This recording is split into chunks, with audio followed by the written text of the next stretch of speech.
የዛሬው ታሪክ ብዙዎቻችን ያነቃል ብዬ ነው ማስበው። በተለይ አሜሪካ ውስጥ ለምንኖር ሰዎች በጣም በስትረስ የምንኖር ሰዎች ይሄ ታሪክ ብዙ ነገር ያስተምረናል፣ ጥንቃቄም ይሰጠናል ብዬ ነው ማስበው። ሰላም እንዴት ናችሁ? ታሪክ ነኝ። እንኳን ወደ ቻናሌ በሰላም መጣችሁ። ለዚህ ቻናል አዲስ የሆናችሁ ሰብስክራይብ እያደረጋችሁ ቤተሰብ እንሆንላለሁ። አሁን ወደ ታሪኩ እናልፋለን። ብራንዳ ትባላለች። ከባለቤቷ እና ከሁለት ልጆቿ ጋር ትኖር ነበረ። ሁሉ ጊዜ ባልየው ነው ልጆቹን ዴይኬር ድራፕ አድርጎ ወደ ስራ የሚሄደው። እሷ ርዕሰ መምህር ናት። ሁሉ ጊዜ ቀጥታ ወደ ስራዋ ነው የምትሄደው። ታዲያ አንድ ቀን የመጀመሪያ ልጇ ዶክተር አፖይንትመንት ነበረባትና ባልየው ትልቋን ልጅ ይዞ ለመሄድና ብራንዳ ደግሞ ትንሿን ዴይኬር ድራፕ አድርጋ ወደ ትምህርት ቤት ለመሄድ ነበር የተነጋገሩት። እና በወቅቱ በጣም ቢዚ ታይም ነው። የልጆች ውጤት የሚሰራበት በጣም ቢዚ ታይም ነበርና አይምሮዋ ሁሉ ተይዘው ነበርና እሷ ያደረገችው ምንድነው? ቀጥታ ወደ ትምህርት ቤት ትሄዳለች ማለት ነው። ስራዋን ስትሰራ ለ8 ሰዓት በጣም ቢዚ ታይም ለ8 ሰዓት ስራዋን ስትሰራ ቆየች። ከዛ በኋላ ግን አንድ ጓደኛዋ ልጅሽ መኪና ውስጥ አለች እንዴት ነው ያላወረድሻት ምናምን ብላ ትጠይቃታለች። ከዛ በኋላ ራሷን መቆጣጠር አልቻለችም። ለካስ ሁሉ ጊዜ አይምሮዋ የለመደው ቀጥታ ወደ ትምህርት ቤት ስለሆነ የምትሄደው ልጅቷን የ2 አመት ልጅ ናት። ልጅቷን ድራፕ ማድረግ ዴይኬር ድራፕ ማድረግ ትተውና እንደያዘቻት ትምህርት ቤት ትሄዳለች ማለት ነው። ትምህርት ቤት ወርዳ ስራዋን ትሰራለች። ልጅቷን እዛ ውስጥ ትታታለች ማለት ነው። ወቅቱ ደግሞ ሰመር ታይም ስለሆነ በጣም ሙቀት ቴምፕሬቸሩ በጣም ሀይ የሚሆንበት ሰዓት ነው። እንኳን መኪና ውስጥ አይደለም ቁጭ ብላችሁ ራሱ ያለ ኤሲ መቀመጥ አትችሉም።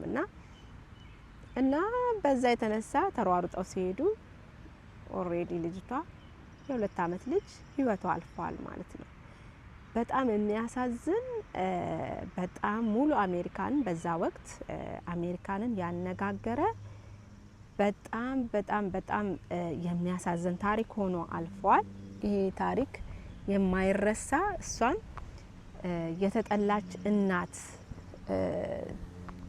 ተብላ በጣም በብዙዎች ሲነጋገሩባት ሲፈርዱባት የነበረው ግን ደግሞ እስቲ አሜሪካ ውስጥ የምትኖሩ ሰዎች እያንዳንዳችን በላይፋችን የምናየው ነው። ብዙ ነገር እናደርጋለን ብለን አናደርግም።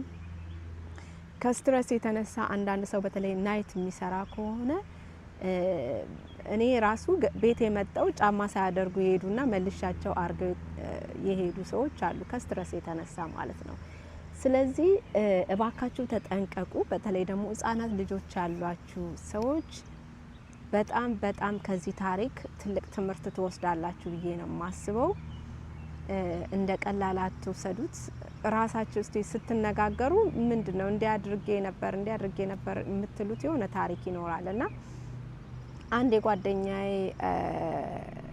ባል ሲያወራ ሌሊት ተነስቶ ከለባበሰ ምን ካለ በኋላ ጫማ ሳያደርግ ሄዶ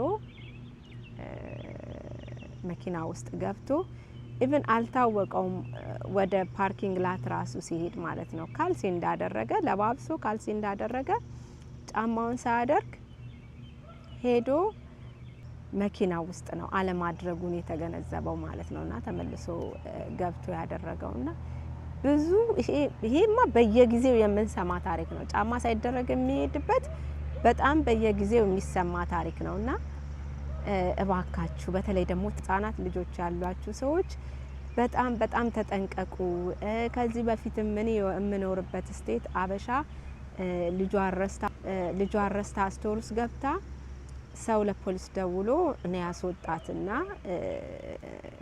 ቀላል እነሱ ደግሞ በቀላል የሚያልፉት ነገር አይደለም። ልጅም እስከ መውሰድ ነው የሚደርሱት እንደዚህ አይነት ጉዳይ።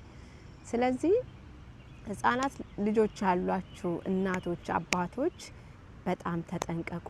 አገሩ በጣም ስትረስፉል ነው። በብዙ ነገር አይምሯችሁ ሊያዝ ይችላል። በቤተሰብ በቢል በአንዳንድ ነገር በልጆች ብዙ አይምሯችሁ ሊያዝ ይችላል። ግን ፕሊዝ እንደዚህ አይነት ጉዳይ ኮንሽየስ መሆን አለብን፣ መረጋጋት አለብን፣ ጭንቀታችንን ማስወገድ አለብን።